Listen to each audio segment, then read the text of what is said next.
It was a rainy Tuesday in a small town in Ohio. Inside the Maple Diner, a young waitress named Sarah was exhausted. She had been working a double shift just to pay for her mother's medicine. That's when a young police officer named Officer Miller walked in. He looked tired, his uniform soaked from the rain.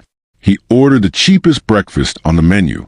When it was time to pay, Sarah noticed his worn-out wallet.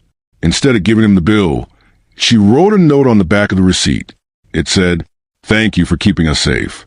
Your breakfast is on me today." Officer Miller was stunned. He tried to pay, but Sarah just smiled and shook her head. "Just pass the kindness forward," she whispered. 10 years passed. The Maple Diner was now struggling.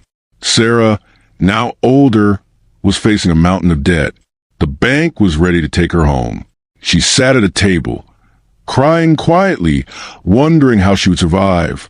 Suddenly, a man in a high-ranking police commander's uniform walked in. It was Miller, but he wasn't there for breakfast. He handed Sarah an envelope.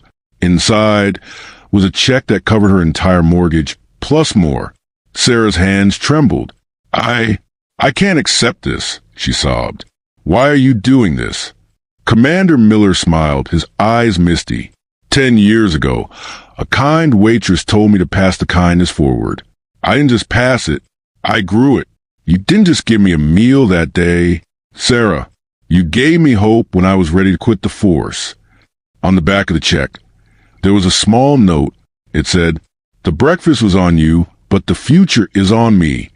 Remember, no act of kindness, no matter how small, is ever wasted.